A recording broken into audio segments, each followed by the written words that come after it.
My first spiritual experience.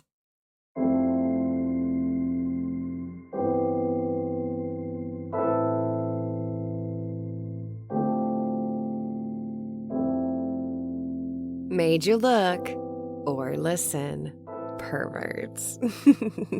I know what you were thinking. You thought I was going to tell you about losing my virginity? We're still a ways off from that one. Today's episode is my first spiritual experience.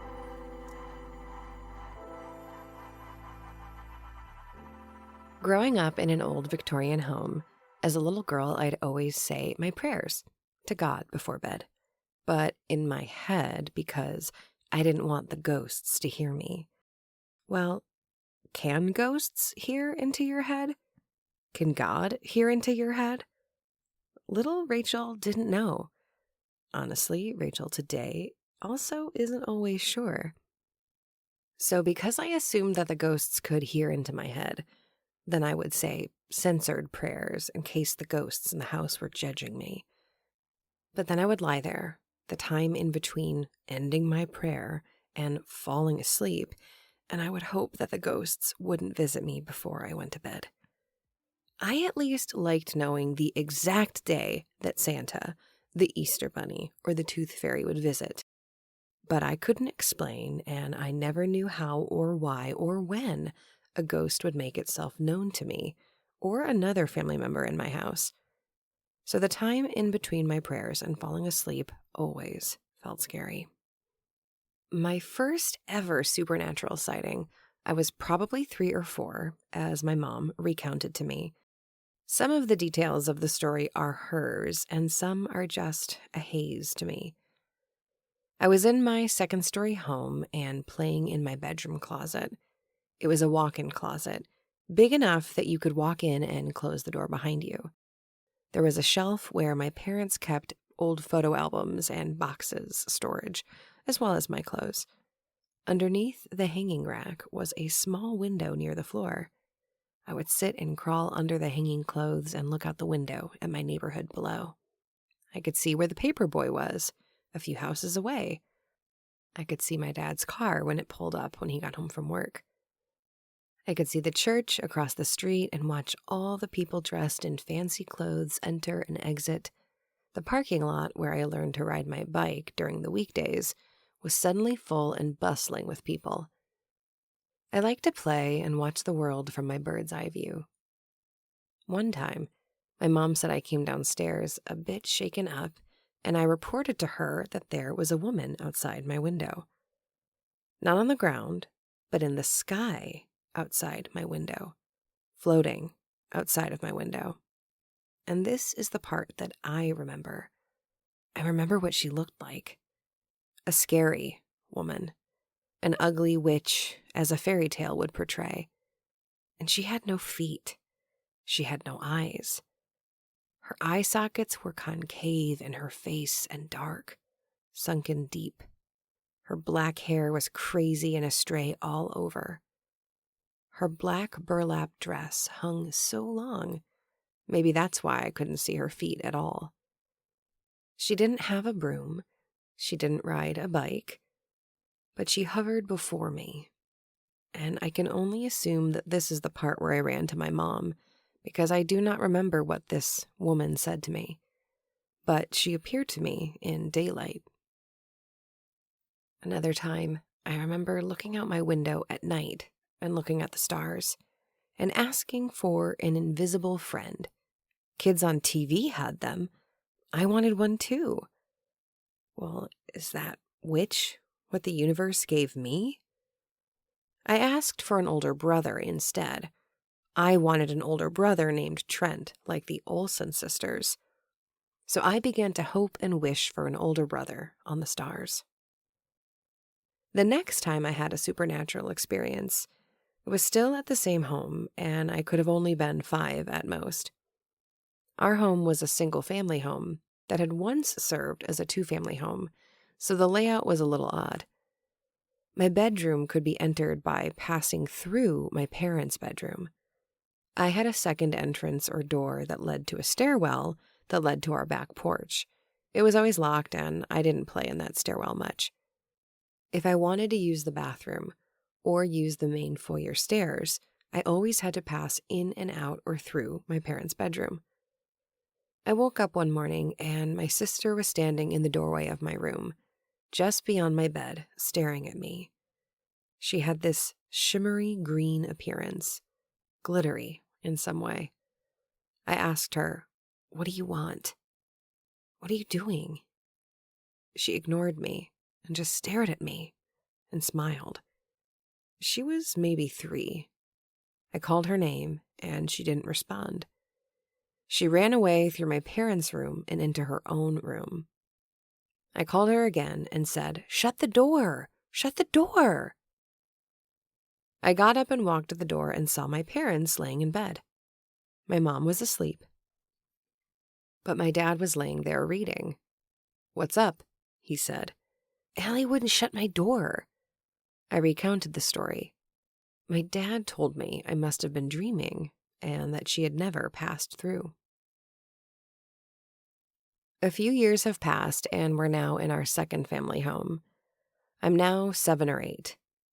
This house is bigger, and it feels more old and scary than our first home. I hear the house creak at night, and I try to learn the new sounds of it so I can set my mind at ease. But this is when the time between my prayers and sleep began to feel scary. I heard footsteps passing through my bedroom. I felt someone sit on the edge of my bed, the mattress depress at my feet while I laid there. I heard knocking on the walls. I smelled a new and sudden perfume. Heard a cat meow. Felt the urge to run suddenly in certain areas of the house. Electronic toys talked when they were shut off and put away. I once felt 3 long fingers stroke down my back more than once. That was the height of my terror. I told my mom every time I experienced something in the house, and she never doubted me. She always affirmed me. She had had experiences in the house too. She'd had experiences throughout her life in other homes and places too. In the house with my dad, she heard a woman crying. They heard a gasp between their heads in bed. Coins or money rolling around on the hallway floor. Over time, even adult friends of the family began to see things and have their own experiences too. I have many more little ghost stories from the castle vault. It was normal to me. God was in the sky, watching over me. I hoped he could protect me from the ghosts in my house. I told my mom I was afraid, and she told me to tell God and to tell the spirits that they weren't allowed to talk to me, that they weren't allowed to touch me, that they should go towards the light and that I can't help them. So that is what I began to do. Anytime I encountered something that couldn't be explained, but was undoubtedly real for me, I would say out loud, "I can't help you. Go towards the light."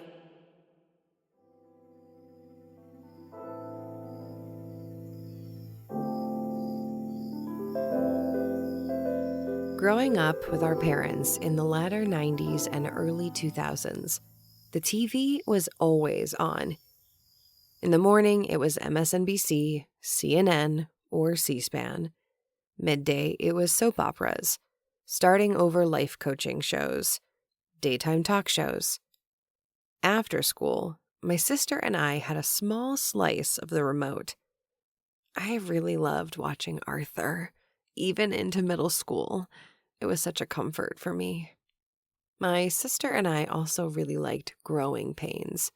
I idolized the Seavers because I wished I had a cute little American family like them.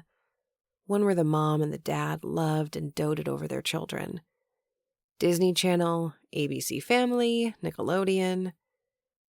In the evening, we watched reality TV with our parents.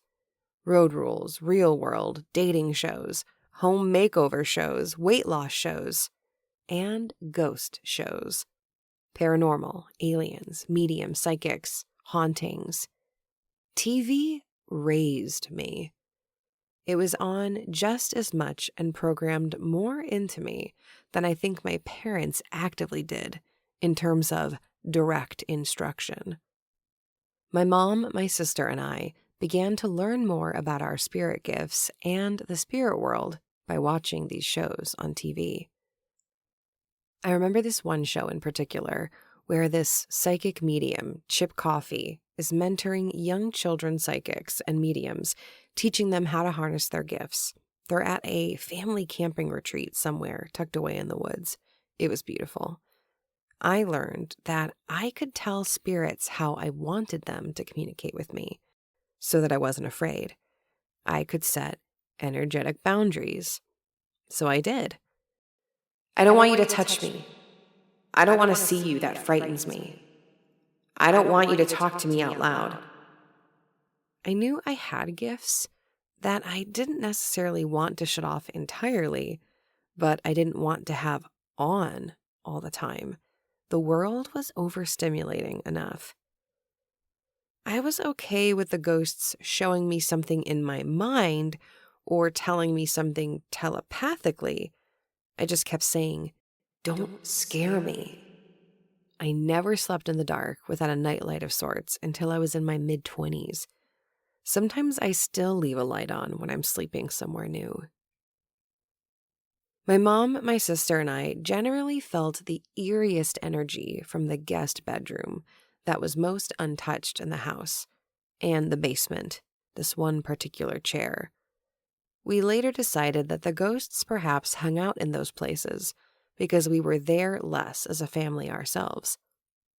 In time, I told my mom I think I could see the energy of a man. He had a brown mustache, wore a brown suit, something like an army outfit or something. Brown hair, tall and skinny, but the brown mustache was for certain.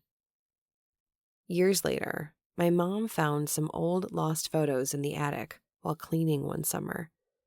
Photos that belonged to the house and the people who had owned it long before.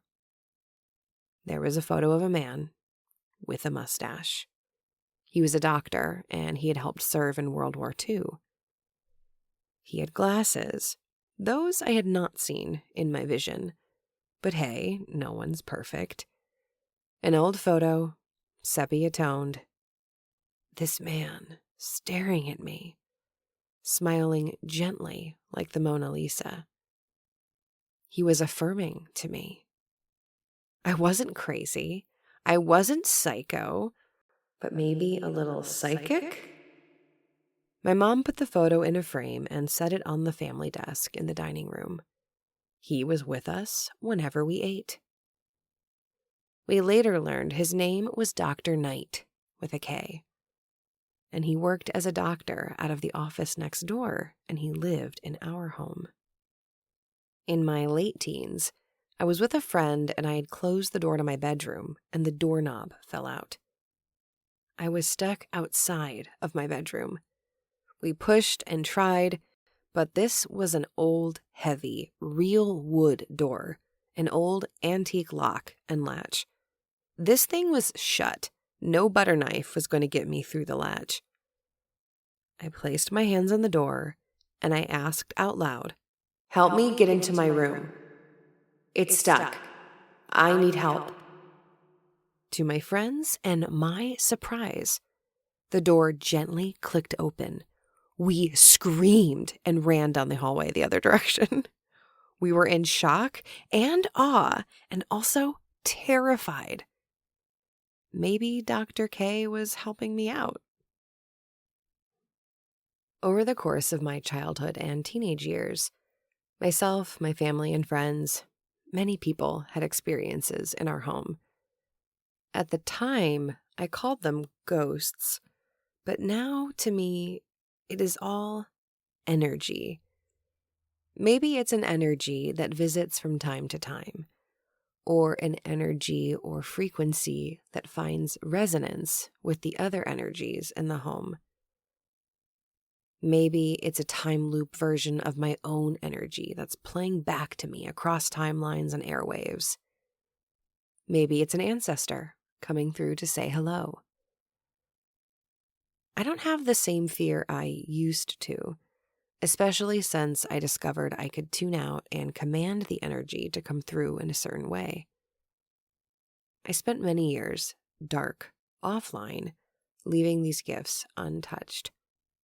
Partly because I was evolving as a Christian small group leader in church, and I had felt like these gifts wouldn't be understood or valued in the modern day megachurch. I had had people tell me, "You have demons in your head. I'll pray for you."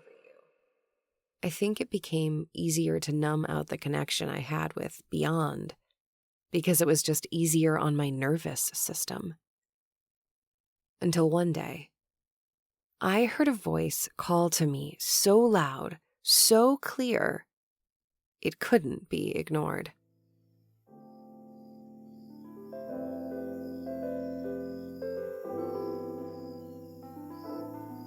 I was a Christian who believed in God, angels, and miracles, but I also believed in ghosts and spirits.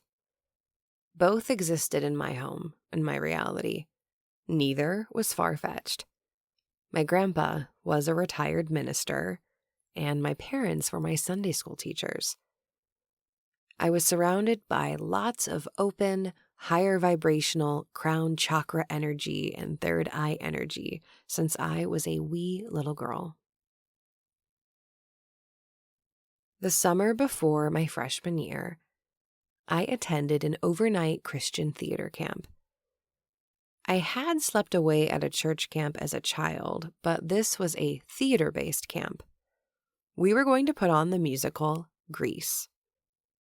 200 teens arrived at a local Christian college on a Monday morning. We were put onto 4 different color teams and assigned a dorm room for the week. There were 8 counselors, 1 male and 1 female for each team. Some of the counselors were married, engaged, or dating their color team counterpart, and I thought that was the coolest thing. I romanticized being a summer camp counselor with my future husband. After settling into our bunks, we had pizza and then began the audition rotations: voice, theater, and dance. I was hoping to go for the part of Rizzo. My best friend and bunkmate was Kayla, my actual neighbor and best friend from home. She had attended this camp last year and already told me a lot of what to expect, which helped lessen my nerves. Monday was auditions. Tuesday, we focused a lot on the show. Wednesday was most extreme elimination challenge for game time. But we ended the night with a purity talk. The guys and girls split up and we both have a purity talk. It's like abstinence and how not to dress in a way that causes your brothers to stumble. They pass out actual purity cards for anyone who wants to sign and keep the commitment of purity. At this age, I took a card because I was interested, but I wasn't sure if I was ready to make that commitment to myself. I felt like I was too young to make such a claim. Because when Rachael Wild says she's going to do something, she does it. Thursday, there was a talent show, and after, they have a worship night, or like a come to Jesus night. It's the last night of camp, it's super emotional, everyone cries, lots of people accept God into their heart. And then on Friday, we put on the musical for our parents. Now, I know that a lot of adults today, even some friends of mine, have past traumas and experiences with church camps, churches, and religion in general. A good handful of listeners and people I know attended this very camp, and they might have had negative experiences with this organization.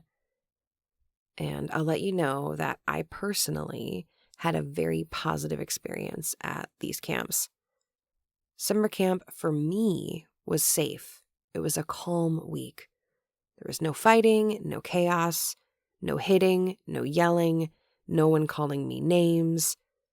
There was singing, cute boys, 3 healthy meals a day in a dining hall, sleepovers with my friends.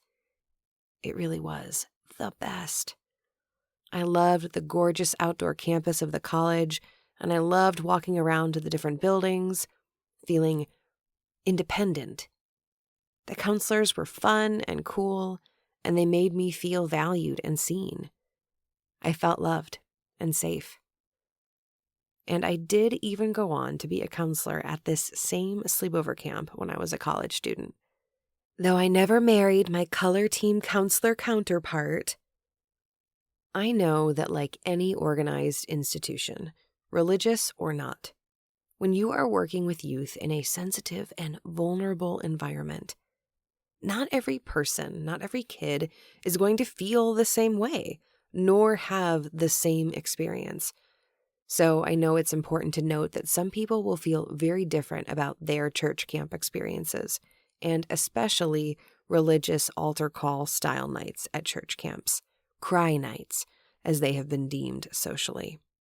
Well, this is my first experience as a preteen teen at a cry night.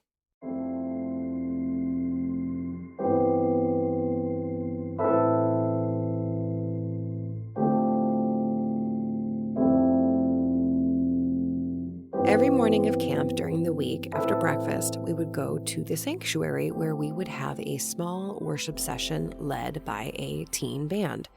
These 3 young men were handsome, so cute. They were like Hanson, but Christian, ? And they had the cutest haircuts. Girls, we all wanted to worship just because we were looking at these cute boys singing in the band. That's for dang sure, I'm sure of it. We also heard messages led by different counselors every day. We were given devotionals with questions and themes and topics. There was a lot of emphasis on guiding us and directing us towards having our own personal relationship with God or with Jesus Christ. I went to church on Sundays. I went to Sunday school. I prayed my prayers at night. And that's just about the level of Christian that I was at that time. Ever since I was a little girl, my mom was always telling me that I could talk to God at any time, that I could just talk to God like he was my best friend. And that was what her dad, my grandfather, the pastor, had taught her to do. So I always kind of approached God and talking to God in such a way, like he was my friend. I also definitely felt like God was writing my life story. I didn't feel like I had any control or any power or agency in the choices that I made. I felt like I was always being left up with the task of having to make the right choice, to do the good thing. I feel like God was always testing me, giving me situations, and I was just supposed to pick or choose the right one. Now, because I went to a small traditional style church when I was going with my family, whenever I went to these types of camps or larger church youth functions, I never knew any of the music that was actually being taught or played because growing up, I was more familiar with hymns and music from the hymnal, like old traditional songs. But these cool, hip, hot worship bands played more contemporary music that I wasn't familiar with. On this Thursday cry night, they didn't call it cry night, remember that, it just was Thursday worship night, they gathered us all together in the upper commons at this college. It was a conversation pit type of setup in that you could walk down some stairs and there was this like carpeted pit that we could sit in. There were chairs, there were couches. People could sit around the edges and on the walls of this like pit. And it was a really cool dynamic space for us to worship and kind of have some intimacy and just like close connection after the week of being together. One of the counselors, this gentleman particularly, was a youth pastor. He gave a message and he told that story about the metaphor of like God is like the train conductor and he had to give his son because the train was going across the bridge and he had to decide, am I going to let all the people on the train die or am I going to let my son die who's like underneath the bridge? You've heard that story. If you're a Christian, you've probably heard that story. I did not do a good job in my rendition there, but you know the one, you know. He had us all on the edge of our little seats, and many of us were crying. Many of us were emotional, crying at God making a sacrifice of his only son for us. And the band was playing songs, people were singing along. And I looked around the room and I saw all these people having emotional experiences, emotional reactions to what I at the time believed was God. I wondered, maybe these people hear God and know God in a different way than I do. And why does everybody feel so overwhelmed that they are crying? I was sitting crisscross style on the floor near my friends, and I looked around and I could see other people holding their hands up and open, up and just having their arms in the sky, holding their arms up, their hands up, worshiping. And in 2003, 2004, this was like a new thing people were doing in churches and such. And at my church, there was only one or two people that were doing it I could think of back at home. So when I saw kids doing it, I thought it was weird. And I thought it was different. And it wasn't for me. And I definitely had preconceived notions about it based on things I think my mom had said at home. So I'm sitting there with my hands in my lap on the floor, looking around the room. I don't really know the songs. I wish I could sing. I love to sing. I wish I could sing these songs too. I wish that I could worship and be overcome with emotion in the same way that my peers were. But it just wasn't hitting my heart, and I wasn't feeling things as intensely. And I thought a big part of that was because I don't know these songs. And in my head, I said, I wish I knew these songs. I wish I could sing along. And then the guitarist began to strum some chords I knew. And he began to sing, over the mountains and the seas, your river runs with love for me. And I will open up my heart and let the healer set me free. Even now, remembering this moment, I feel goosebumps on my shoulders. The hair on my neck is standing because this song was my song. Let me tell you what I mean. A few years prior, at my small traditional church, the choir director heard me singing and thought I had a nice voice, and she wanted to give me an opportunity. So she let me sing this song, I Could Sing of Your Love Forever, as a solo. I sang it in front of the whole church. My family was very proud. My grandpa thought I was a really great singer, and so he started to put me in singing lessons. And I took singing lessons for a few years with a woman. She was one of the counselors at this summer camp. I then ended up going to work for this summer camp, this theater company. They were a huge part of preparing me to become an elementary school teacher. But so much of my story and my journey is hinged around that song that started to play. It was a contemporary song I happened to know because it was the first solo I was ever given in church that then allowed my family to know I can sing.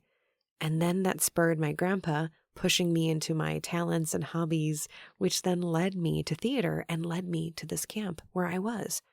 So in the moment, I felt the gravity of that. And because the song started to play within seconds of me saying to God in my head, I wish I could sing. I wish I knew these songs. My song with God started to play. So there I am. I think I would have been 13 or 14, and I started to cry. I started to sob because I felt like God was playing that song just for me. I started to sing along, and I was absolutely overcome with emotion. But that's not where my story ends.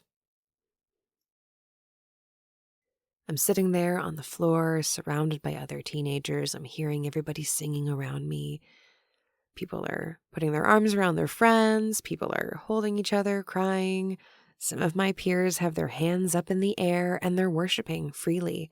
They're not ashamed, and they're not afraid, and they don't care what people think about them. And I'm looking at those people, and I hear an audible voice for the first time in my life, and I know God said to me, "Open your hands." My eyes widened. I clenched my fists even tighter. God was talking to me. I heard him. And he said one more time, "Open your hands." And that is the moment that I heard Spirit, that I heard God for the first time. And I knew he could hear me. He could hear me, and I could hear him. And this was real. This was real. So I opened up my hands, and the floodgates poured out of me in that moment. Because that is when I let go of my life. I let go of control. That moment is when I began to trust that the universe has a plan for me. And even though I can't make sense of so much of the things that happen in the world and my world, especially as a 13-year-old, 14-year-old girl, I knew that this personal relationship with God that the counselors were talking about, or that my peers were talking about, that my mom was talking about, it was real because I had heard God for the first time.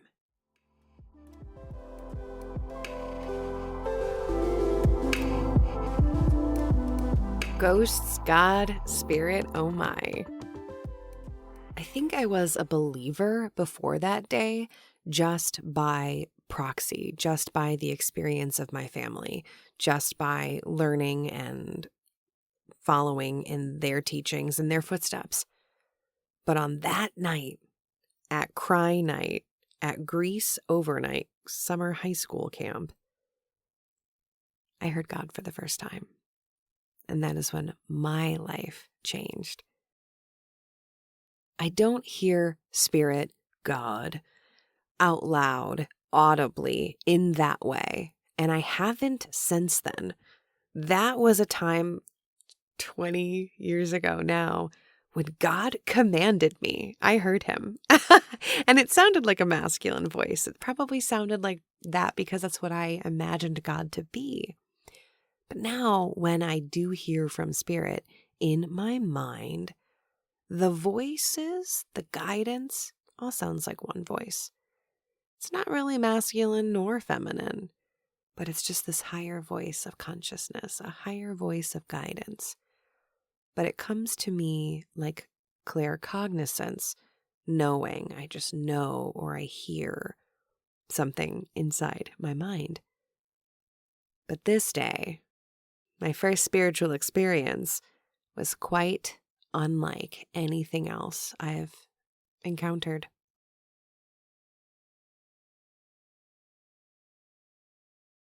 Now, some of you listeners, I believe, and I'm sure you have your own personal relationship with God, Goddess, Spirit, Divine, whatever name you call it to be, Source. And if there's some of you listeners who are wanting your own connection with the divine, and you're wondering, why does Rachel get to hear voices in her head? I wish I heard voices in my head. I believe that everyone can. I believe that everyone has the ability to dialogue with Spirit. But I do believe it's also essential that we believe it's possible, that we within our body, our frequency is open and believes that it can happen. One of my favorite Christmas movies, The Santa Claus, Charlie is taught that believing is seeing. Seeing isn't believing.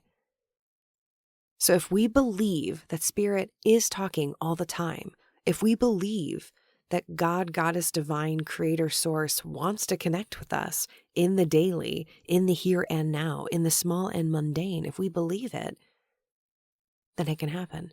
If we are open to receive, then it can happen. And also we have to understand that sometimes the answers or the dialogue or the signs or the synchronicities, they might not look or sound the way we anticipate them to. But when you see something, when you catch something, a word, a phrase, a name, a number, a quote, I don't know, when you see something and you think, is that for me? Is the universe talking to me? Oh, that was just a coincidence. No, that's the moment. Do not call it a coincidence. Trust it and believe. Is the world that magical? Can God really hear inside my head? Yeah, I think so. Because God could hear inside mine when I was a 14-year-old girl. And now the dialogue has only grown and evolved and become more beautiful since then. Sounds different, but I know that Spirit is still speaking. So the affirmations and mantras that I prepared for you today are for people who are looking to deepen their connection and their personal relationship with Spirit, as I know it today. Repeat after me. I am open. I am ready. I am open and I am ready for a dialogue with Spirit. I know that messages are around me and available to me at any time.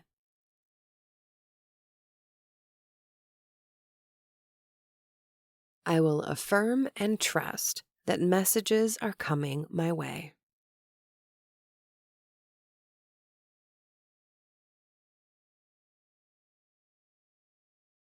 Thanks, Radicals, for tuning in. And if you are enjoying the Radically Rachel podcast in any capacity, it would mean so much to me if you would send an episode to a friend, a coworker, send it to somebody you hate. So you could tell them, you need Jesus. You need this episode. Just kidding. But send them your favorite episode. And you could tell them, hey, this chick, she's a little wild. She's a little weird. But stick around because you will learn a little bit and you will laugh along the way. And I wanted to share this episode with you all because I want you to know that God, Goddess, Spirit, Divine, Source, Creator, Universe is still speaking. The Creator of the universe does not merely exist in a book written by man. Don't get it twisted. Spirit is still speaking today. Radically, Rachel. Music for the Radically Rachel podcast has been provided by Big Wonder, Fine Young Gamers, and Mew. I wanna be brave, I wanna be myself. I don't wanna wake up every day as someone else. I wanna be strong, I wanna be soft. I want every single thing that I've been dreaming of. But that takes courage, and that takes time, and a single moment to decide to change your mind. If you don't like the road you are on, just turn around. You too can start living a radically different life. Wanna be radical, don't you? Free in all the ways it matters, with nothing left to prove. You wanna be radical, don't you? Lose yourself to find yourself, to find out what is true. Before anything was something, it first had to be a dream. And dreamers have to dream the worlds that no one else can see. Two eyes closed and one heart.